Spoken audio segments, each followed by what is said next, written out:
Metro rail লাইনের পিলারের bearing pad ছিটকে পড়ে এক পথচারীর মৃত্যু হয়েছে। নিহতের পরিবারের দায়িত্ব নেওয়ার ঘোষণা দিয়েছেন সড়ক ও পরিবহন উপদেষ্টা। আর মেট্রো রেলের এমডি বলছেন, লাইনে কোনো নির্মাণ ত্রুটি আছে কিনা তা খতিয়ে দেখা হবে। দুর্ঘটনার পর মেট্রো চলাচলে বিঘ্ন ঘটে, ভোগান্তিতে পড়েন যাত্রীরা। আরও জানাচ্ছেন শাহেদুজ্জামান সাকিব। দুপুর 12:30 ফার্মগেট মেট্রো স্টেশনের কৃষিবিদ ইনস্টিটিউশনের প্রবেশপথ। ঠিক মাথার উপর মেট্রো ভায়াডাক্টের বাঁক আগারগাঁওমুখী। সেখানেই দুর্ঘটনা। হঠাৎ ভায়াডাক্ট আর পিলারের মাঝের বিয়ারিং প্যাড খুলে ফুটপাতে ছিটকে পড়ে। এর আঘাতেই মৃত্যু হয় শরীয়তপুরের নড়িয়ার আজাদ নামের এক ব্যক্তির। স্প্রিংটা পড়ছে, মাথায় পড়ছে, পরে স্প্রিংটা আবার স্প্রিং করে আবার ওই যে ওয়াল্লার বাড়ি গেছে, ওই গ্যালাস ভাঙ্গিয়েছে, ওই দোয়ান বেড়ে যায় গ্যালাস ভাঙ্গিয়েছে। স্প্রিং খাইয়াছে, বেটার ঘাড়ে লাগছে, বেটা পড়ে গেছে ওই জায়গায়। ওই সময় মনে করেন আমরা তাকাইছি, কারণ আমাকে দোকান একদম সামনে। আমার দামি বলতেছে পড়ে গেছে কিসের জন্য, তখন দেখলো যে শব্দ যে হয়েছে, তার মানে ওটা ওটা স্প্রিং খাই আর ঘাড়ে লাগছে। ঘাড়ে লাগার সাথে সাথে পড়ে গেছে, আর নাক মুখের সমানে রক্ত, মনে করেন আর ওই জায়গায় শেষ। এর আগেও একই স্থান থেকে বিয়ারিং প্যাড ছিটকে পড়ার ঘটনা ঘটেছিল। এদিনের দুর্ঘটনার পর শঙ্কার পাশাপাশি ক্ষোভ জানান পথচারী ও স্থানীয় বাসিন্দারা। তখন তো লোক মারা যায় না, এবার তো লোক মারা গেছে, দুজন আহত হয়েছে। এটা তো সবার ভিতরে একটা আতঙ্ক সৃষ্টি করছে। একজন মানুষের নাগরিকের নিরাপত্তার দায়িত্ব তো সরকারের। সব মানুষ দিয়ে এই জায়গা দিয়ে আর কি চলাফেরা করে, তো একটা ভিতরে আতঙ্ক। আমার জীবন তো নিরাপত্তা নেই, আমি এখান থেকে হেঁটে যাবো, যে কোনো মতে আমার জীবন যেতে পারে। এই স্থানের নকশায় ত্রুটি ছিল কিনা তা খতিয়ে দেখার কথা বলেন মেট্রো রেলের এমডি। যেটা হতে পারে যে কনস্ট্রাকশন ফল্ট হতে পারে, আমরা এখন ইনভেস্টিগেশন ছাড়া বলতে পারবো না ভাই। ইঞ্জিনিয়ারিং সলিউশনও হতে পারে এটা, ঠিক আছে? ইঞ্জিনিয়ারিং ডিজাইনে কোনো প্রবলেম আছে কিনা এখনো পর্যন্ত জানি না। আর ঘটনাস্থল পরিদর্শনে এসে উপদেষ্টা জানান, প্রাথমিকভাবে নিহতের পরিবারকে 5 লাখ টাকা দেবে সরকার। এই ঘটনায় 5 সদস্যের তদন্ত কমিটি গঠন করা হয়েছে। নিহতের পরিবারে যদি কোনো কর্মক্ষোভ থাকে, তাকে মেট্রো রেলে চাকরি দেওয়া হবে। এই ঘটনাটা কেন ঘটলো সেটার জন্য আমরা একটা তদন্ত কমিটি গঠন করেছি। দুপুর শুরু হতেই এই ঘটনায় প্রথমে চলাচল বন্ধ হয় উত্তরা থেকে মতিঝিল পর্যন্ত পুরো পথের। স্টেশন থেকেই নামিয়ে দেয়া হয় যাত্রীদের। আমাদের জন্য অনেক চরম ভোগান্তি, এটা তো আমরা লাঘব করতে পারবো না, আমরা সাধারণ লোক। কর্মজীবী মানুষগুলা যারা মেট্রো ইউজ করতো, তারা সচরাচর এখন মেট্রোটা ইউজ করতে পারতেছে না, এই কারণে জ্যামজটের একটা সৃষ্টি হয়েছে। সময় আছে হাতে মাত্র 10 মিনিট, আমি তো এই 10 মিনিট হাতে নিয়েই আসছি, কিন্তু এখন যে বিষয়টা দেখা গেছে, আমি গাড়িতে যদি যাই আমার 1 ঘন্টার উপরে সময় লাগবে। সংস্কার কাজের কারণে আপাতত উত্তরা থেকে আগারগাঁও পর্যন্ত মেট্রো রেল চালু থাকবে বলে জানায় কর্তৃপক্ষ। শাহেদুজ্জামান সাকিব, 71, ঢাকা। ফার্মগেটে মেট্রো রেলের বিয়ারিং প্যাড খুলে পড়ে নিহত আবুল কালাম আজাদের শরীয়তপুরের নড়িয়া উপজেলার বাড়িতে চলছে শোক। প্রিয়জনকে হারিয়ে পুরো পরিবার এখন শোকে কাতর। কর্তৃপক্ষের এমন অবহেলায় কালামের মৃত্যু মেনে নিতে পারছে না পরিবারটি। ঘটনার সুষ্ঠু বিচার এবং ন্যায্য ক্ষতিপূরণ চেয়েছেন স্বজনরা। শহীদুল ইসলাম পাইলটের তথ্য ছবিতে প্রতিবেদন। চাকরির সুবাদে নারায়ণগঞ্জের পাঠানটুলি এলাকায় স্ত্রী ও 2 সন্তানকে নিয়ে বসবাস করতেন ফার্মগেটে মেট্রো রেল দুর্ঘটনায় নিহত আবুল কালাম। তবে তার গ্রামের বাড়ি শরীয়তপুরের নড়িয়া উপজেলার মুক্তারের চর ইউনিয়নের ঈশ্বরকাঠি গ্রামে।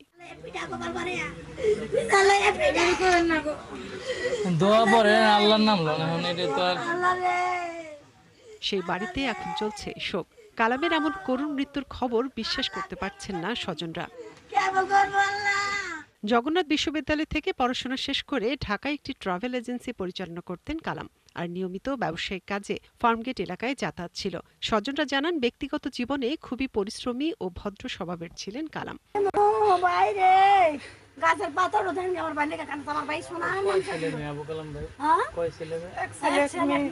ঢাকাতে ওর ব্যবসা ছিল, এই জন্য ঢাকা নারায়ণগঞ্জে যাতায়াত করতো। আজকে টেলিভিশনে খবর পাইয়া আমরা জানতে পারলাম যে আবুল কালাম আজাদ মেট্রো রেলের স্প্রিং ওখান থেকে পড়ে ওর মাথায় আঘাত করে ও ওখানে মারা যায়। মর্মান্তিক এই ঘটনার জন্য মেট্রো রেল কর্তৃপক্ষকে দায়ী করে ন্যায্য ক্ষতিপূরণ ও ঘটনার সুষ্ঠু বিচার চেয়েছেন স্বজনরা। এখন আমাদের প্রশ্ন হচ্ছে, এই মেট্রো রেলের দায়ভার আমার এই ভাইয়ের নিতে হবে। আমার এই ভাইয়ের ছোট ছোট 2টা বাচ্চা, একটা 3 বছরের, একটা 5 বছরের। এরা কিভাবে লালন পালন হবে, এই দায়ভার মেট্রো রেল। ঢাকায় আইনি প্রক্রিয়া শেষে আবুল কালামের মৃতদেহ দাফন হবে তার গ্রামের বাড়িতে।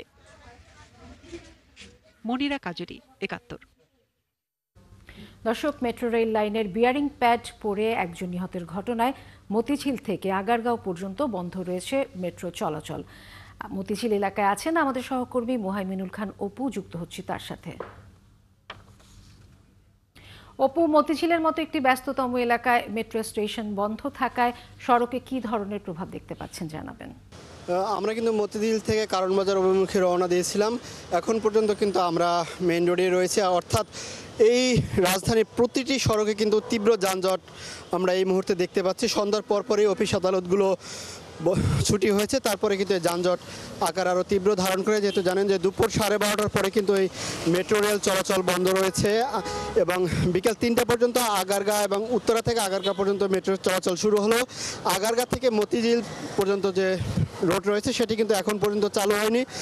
আমরা মেট্রো রেল কর্তৃপক্ষের সাথে কথা বলেছি, তারা বলেছিলেন যে তারা চেষ্টা করে যাচ্ছেন, তবে তারা আজকে সচল করতে পারবেন কিনা সেই বিষয়টি কিন্তু তারা নিশ্চিত করে বলতে পারেননি, যেহেতু রাত 10:10 কিন্তু মতিঝিল থেকে উত্তরা লাস্ট যে সর্বশেষ মেট্রো রেল যেটি সেগুলো কিন্তু ছেড়ে যায়।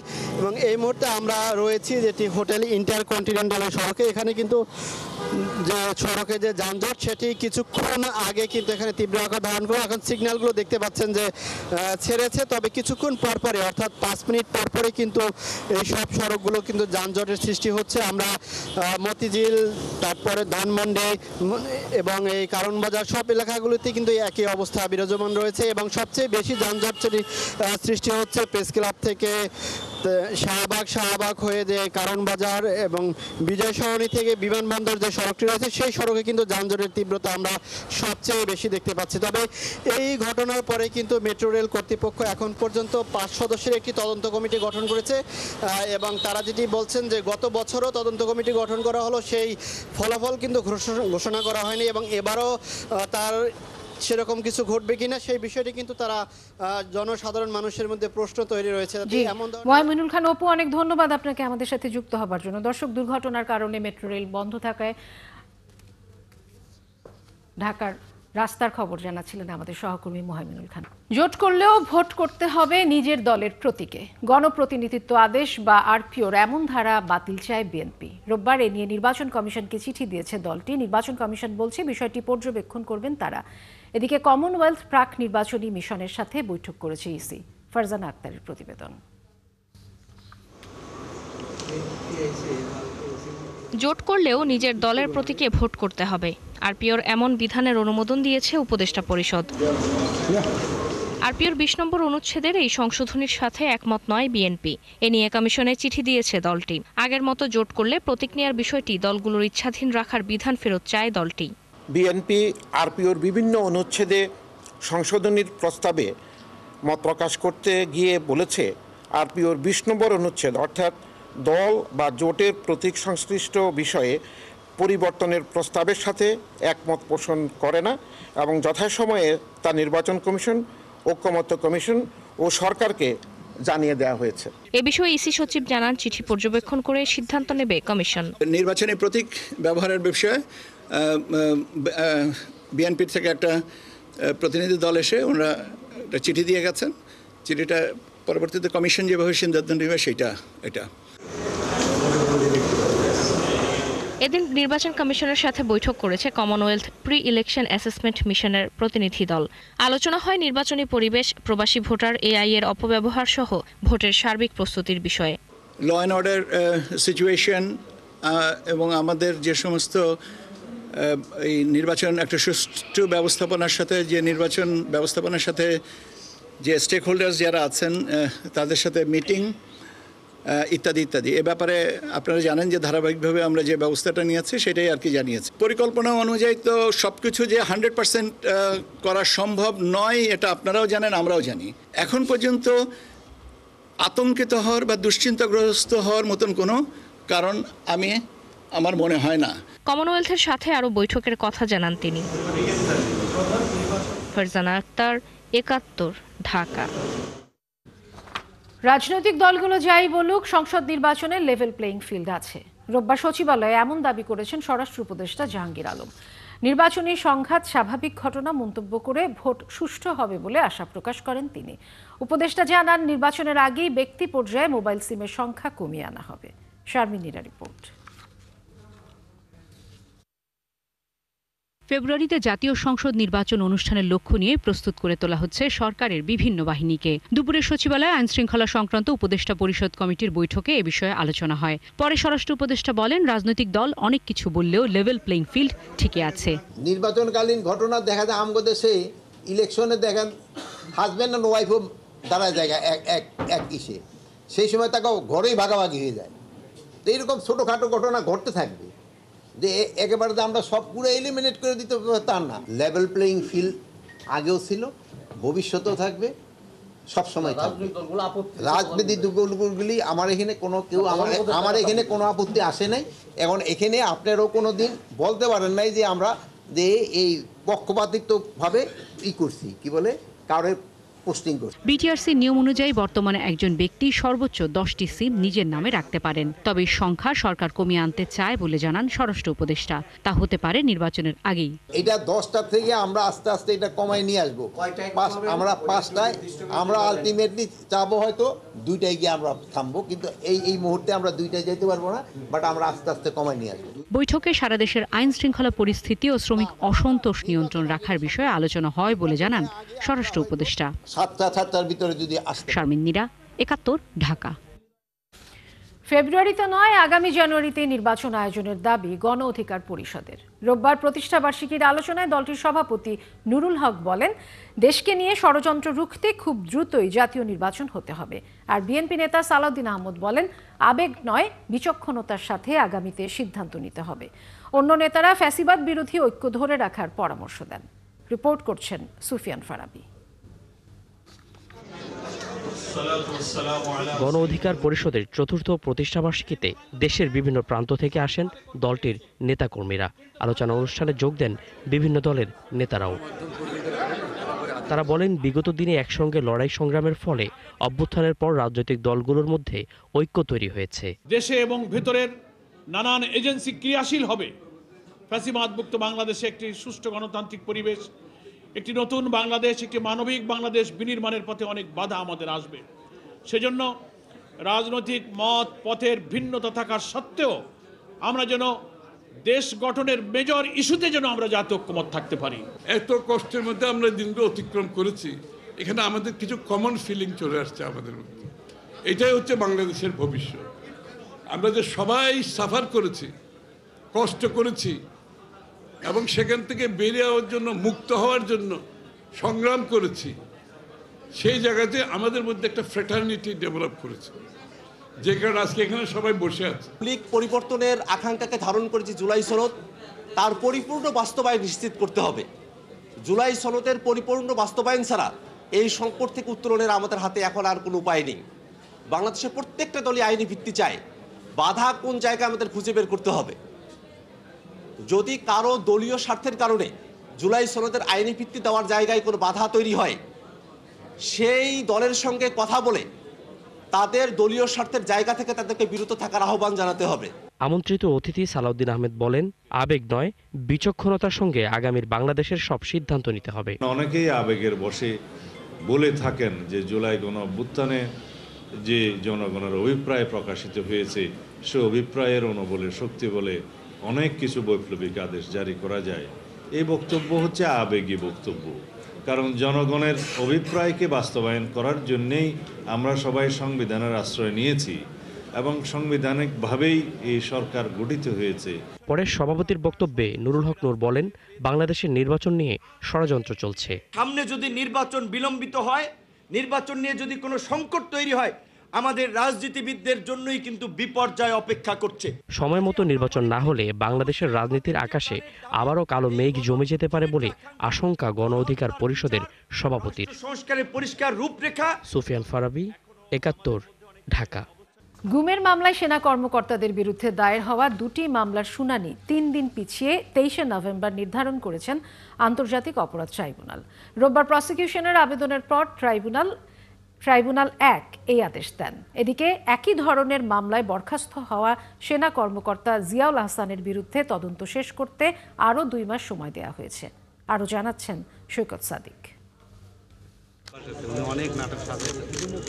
হাসিনার আমলে গুম খুনের ঘটনায় দায়ের হওয়া মামলায় এনটিএমসির সাবেক মহাপরিচালক বরখাস্ত সেনা কর্মকর্তা জিয়াউল আহসানের বিরুদ্ধে তদন্ত চলমান। এই মামলার শুনানিতে প্রসিকিউশনের পক্ষ থেকে বলা হয়, তদন্তের কাজ শেষ পর্যায়ে, চূড়ান্তভাবে শেষ করতে আরও 2 মাস সময় চাইলে ট্রাইব্যুনাল তা মঞ্জুর করেন। পরবর্তী শুনানির দিন নির্ধারণ করা হয় 11 ডিসেম্বর। গুমের এই মামলায় ক্ষমতাচ্যুত প্রধানমন্ত্রী শেখ হাসিনা সহ আরও 11 জন আসামির নাম থাকলেও পরে তাদের বাদ দেওয়া হয়। শেখ হাসিনার বিরুদ্ধে 3টি মামলার তদন্ত চলমান বলেও জানায় প্রসিকিউশন। সাবেক প্রধানমন্ত্রী শেখ হাসিনা, সাবেক নিরাপত্তা উপদেষ্টা জনাব তারেক সিদ্দিক সাহেব সহ বেশ কয়েকজন আসামি ছিল। তার 2টি অংশ তদন্ত প্রতিবেদন দাখিল হয়ে ফরমাল চার্জ আকারে ট্রাইব্যুনালে দেওয়া হয়েছে, তার প্রসিডিং শুরু হয়েছে। আরেকটি অংশ এখন ইনভেস্টিগেশন চলমান আছে। ইনভেস্টিগেশন একদম শেষ পর্যায়ে মর্মে তদন্ত সংস্থা আমাদেরকে জানিয়েছে। সেজন্য আমরা 2 মাস সময় চেয়েছি। ট্রাইব্যুনাল 2 মাস সময় মঞ্জুর করে আগামী ডিসেম্বরের 11 তারিখে দিন নির্ধারণ করেছে। এদিকে গুমের ঘটনায় সেনা কর্মকর্তাদের বিরুদ্ধে দায়ের হওয়া 2টি মামলায় পরবর্তী শুনানি 20 নভেম্বরের পরিবর্তে 23 নভেম্বর ধার্য করেছে ট্রাইব্যুনাল। জুলাই আন্দোলনে রামপুরায় গুলি করে হত্যার মামলার তারিখও পিছিয়ে 24 নভেম্বর নির্ধারণ করা হয়েছে। এই মামলায় গ্রেপ্তার রয়েছে 2 সেনা কর্মকর্তা। প্রসিকিউশনের পক্ষ থেকে আজকে একটি আবেদন করে এই মামলার তারিখ পরিবর্তনের জন্য আমরা একটা প্রার্থনা করেছিলাম। সেই আবেদন মঞ্জুর হয়ে আগামী নভেম্বর মাসের 23 তারিখে ও 2টি মামলার পরবর্তী তারিখ নির্ধারণ করা হয়েছে। এদিকে 5 আগস্ট চাংখারপুলে শহীদ আনাস সহ 6 জন হত্যা মামলার সাক্ষ্য গ্রহণ চলমান রয়েছে। পরবর্তী শুনানি 2 নভেম্বর। সৈকত সাদিক, 71, ঢাকা। রাজধানীর যাত্রাবাড়িতে পারিবারিক কলহের জেরে স্ত্রীকে হত্যার অভিযোগ উঠেছে স্বামীর বিরুদ্ধে। স্বজনদের অভিযোগ, পরিকল্পিতভাবে হত্যার পর ফ্যানের সাথে মরদেহ ঝুলিয়ে রাখা হয়েছিল। এ ঘটনায় মামলা হলে অভিযুক্ত স্বামী জাহিদকে গ্রেফতার করেছে যাত্রাবাড়ি থানা পুলিশ। বাকি আসামিদের গ্রেফতারের চেষ্টা চলছে। মামুন হোসাইনের প্রতিবেদন। গত 22 সেপ্টেম্বর রাতে যাত্রাবাড়ির কাজলারপাড় এলাকায় একটি ফ্ল্যাট থেকে মহুয়া আহমেদ শ্রাবণীর ঝুলন্ত মরদেহ উদ্ধার করে পুলিশ। শ্বশুরবাড়ির পক্ষ থেকে আত্মহত্যা বলা হলেও নিহতের স্বজনদের দাবি এটি পরিকল্পিত হত্যাকাণ্ড। স্বজনদের অভিযোগ, নিহতের স্বামী প্রচণ্ড বদমেজাজি হওয়ায় প্রায় প্রতিদিন তুচ্ছ ঘটনাকে কেন্দ্র করে স্ত্রীকে মারধর করত। অনেক মারধর করত, এখান থেকে টাকা নেওয়ার জন্য, তারপরে আমাদের সম্পদের ভাগ নেওয়ার জন্য। ওর মা আনছে, ওর দাদি আনছে, ও নিব না কেন, এইসব নিয়ে প্রায় ওকে অনেক মারধর করতো। 5 মিনিট আগে আমার মেয়ে আমারে ফোন দিছে, দিয়া কইতেছে, আব্বা আমি আম্মুর লগে আমিও যামুগা। আমার ওয়াইফ মারা গেছে, তার 22 দিনের দিনও আমার এই মেয়েটা, হ্যাঁ একটা না 2টা মার্ডার করাইছে। ভবনের ভাড়াটিয়ারাও বলছেন মাঝে মধ্যেই তাদের মধ্যে ঝামেলা হতো। শুনি যে মারা গেছে পাশে দিয়ে, পরে দেখি হাসপাতাল লয়ে গেছে, গিয়ে পরে তার কি হয়েছে না হয়েছে বলতে পারবো না। এই যে আপনাদের জায়গায় পুলিশও আইছে আমগরে জিগাইতে, কিন্তু আমরা কিছু জানি না ভাই।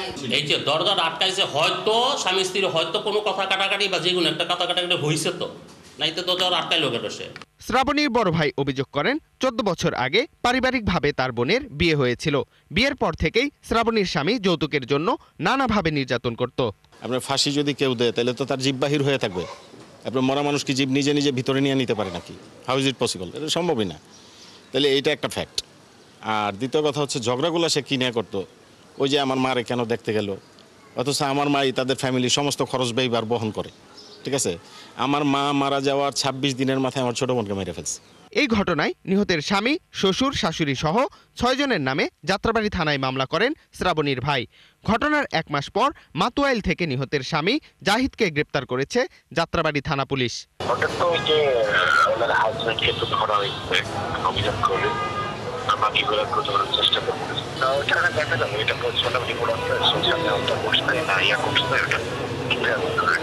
রহস্যজনক এই মৃত্যুর বিষয়টি সঠিক তদন্ত করে দোষীদের দৃষ্টান্তমূলক শাস্তির দাবি এলাকাবাসী ও স্বজনদের। মামুন হোসাইন, 71, ঢাকা। দক্ষিণ পূর্ব বঙ্গোপসাগর ও এর নিকটবর্তী এলাকায় অবস্থানরত নিম্নচাপটি ঘনীভূত হয়ে গভীর নিম্নচাপে পরিণত হয়েছে। এটি পশ্চিম উত্তর পশ্চিম দিকে সরতে শুরু করেছে এবং আরও ঘনীভূত হয়ে আজকের মধ্যেই ঘূর্ণিঝড়ের রূপ নিতে পারে। এই ঘূর্ণিঝড়ের নাম হবে মন্থা। আওয়ামী আবহাওয়া দপ্তর জানায় নিম্নচাপটির বিস্তার উত্তর বঙ্গোপসাগর পর্যন্ত পৌঁছেছে। এর প্রভাবে সারা দেশে আংশিক মেঘলা আকাশের সাথে আবহাওয়া প্রধানত শুষ্ক থাকতে পারে। দিন ও রাতের তাপমাত্রা প্রায় অপরিবর্তিত থাকার সম্ভাবনা রয়েছে। এই ঘূর্ণিঝড়ে বাংলাদেশের সমুদ্রপথে তেমন প্রভাব না পড়লেও স্থলভাগে দেশের পশ্চিমাঞ্চলে বিচ্ছিন্নভাবে বৃষ্টিপাত হতে পারে।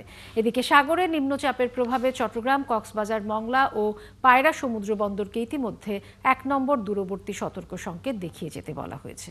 জাতীয় নির্বাচন যত কাছে আসছে ততই বাড়ছে উত্তেজনা আর আলোচনা। আর এই কোলাহলের আড়ালে মুন্সিগঞ্জের নারীদের মধ্যে জোরালো হয়ে উঠছে ভোটের মাঠে নারীরা কি নিরাপদ কিনা। তারা ভোট দিতে চান, পরিবর্তনের স্বপ্ন দেখেন, কিন্তু সেই পথে বাধা হয়ে দাঁড়ায় ভয়, হয়রানি আর অনিশ্চয়তার ছায়া। তাই নিরাপদ শিক্ষা পরিবেশ ও কর্মস্থলে আসা যাওয়ার নিশ্চয়তা চান নারীরা। সেই সাথে মর্যাদা ও অধিকার চান তারা। জসিমউদ্দিন দেওয়ানের তথ্য ছবিতে প্রতিবেদন। আসন্ন জাতীয় সংসদ নির্বাচনে যারা এবার নতুন নারী ভোটার, তাদের ভোট দেওয়ার আগ্রহ প্রবল। নিজের পছন্দের প্রার্থীকে ভোট দিতে উদগ্রীব হয়ে আছেন মুন্সিগঞ্জের নারী ভোটাররা। তবে সেই সঙ্গে মনের মধ্যে ঘুরপাক খাচ্ছে নানা আতঙ্ক। নিজেদের নিরাপত্তার পাশাপাশি ভোটের অনুকূল পরিবেশ নিয়ে উদ্বিগ্ন তারা। আমি এবার নতুন ভোটার হয়েছি, আমার ভোট আমি যাকে করতে তাকে দিব, যোগ্য ব্যক্তি ছিলি আমি তাকে আমার ভোটটা দিব। আগামীতে ভোট দেবো যাতে সুস্থ পরিবেশ আমরা দিতে পারি। আমাদের আগামী সরকার এরকম চাই যাতে আমরা পারে যে ভাবে আসতে পারে এবং যেতে পারি যাতে আমাদের বাবা মা টেনশন মুক্ত থাকে। নিজেদের নিরাপত্তা নিয়ে উদ্বেগ প্রকাশ করেছেন কর্মজীবী নারীরাও। তারা জানান, শিক্ষা প্রতিষ্ঠানে পড়ার সময় থেকে এখন পর্যন্ত প্রতিটি ধাপ কেটেছে ভয় আর শঙ্কায়। এখন আমরা কর্মজীবী নারী, এখনো আমাদেরকে নিয়ে এত চিন্তা কেন? আমরা যখন বের হই তখন আমরা কেন নিরাপত্তাহীনতায় ভুগবো? কেন আমাদের অভিভাবকরা আমাদের নিয়ে এত চিন্তা করবে? নারীদের নিরাপত্তার কথা সবাই বলে, কিন্তু দৃষ্টান্তমূলক কোনো প্রয়োগ আমরা দেখতে পাই না। আমরা আশা করব আগামী ভবিষ্যতে যে সরকার আসবেন সে নারীদের নিরাপত্তার কথা নিশ্চিত করবে না। নারী ছাড়া তো আসলে সমাজের উন্নয়ন সম্ভব না, যেখানে অর্ধেক সংখ্যক নারীদের মাধ্যমে গঠিত হয়েছে। তো আমার নতুন নির্বাচিত সরকারের কাছে তাই থাকবে যে নারীদেরকে যেন সমানভাবে অংশগ্রহণের সব জায়গাতে সুযোগ দেওয়া। মুন্সিগঞ্জ জেলার নারী ভোটাররা বলছেন, সাইবার ক্রাইম, সামাজিক হয়রানি ও বেকারত্বের ভয় সব মিলিয়ে নারীদের জন্য নিরাপদ ভবিষ্যৎ এখনো অনিশ্চিত। নারী এবং পুরুষ বিভক্ত না করে তাদেরকে সমমর্যাদা দিয়ে এবং সকল কাজে তাদের অংশগ্রহণটা যেন নিশ্চিত করে, সেটাই আমাদের সরকারের কাছে কাম্য। এখন তো আমরা দেখছি বিভিন্ন সাইবার ক্রাইম বা বুলিং এর শিকার হচ্ছে মেয়েরা, এগুলো যেন একটু শক্ত হাতে মোকাবেলা করা হয় বা আইনটা যেন আরেকটু জোরদার করা হয়। কোথাও একটা অভিযোগ দায়ের করলে ওখানে অনেক সময় দেখা গেছে যে নারীরা সেই অভিযোগগুলি সঠিকভাবে সঠিক জায়গায় স্থাপন করতে পারে না। আমরা চাইবো, আইনজীবী হিসেবে আমি চাইবো যে সকল নারীরা যেন অভিযোগটা দায়ের করতে পারে, আইনগত সহায়তা করতে পারে, সঠিকভাবে সেটা নিরাপত্তা নিশ্চিত করতে পারে। নারীরা চান সব ক্ষেত্রে সমান অধিকার, কাজের সুযোগ, শিক্ষা ও সম্মান। তাদের মতে উন্নয়ন মানে শুধু রাস্তাঘাট নয়, উন্নয়ন হতে হবে শিক্ষা, কর্মসংস্থান সহ সমাজের সব ক্ষেত্রে। মনিরা কাজেরি, ৭১।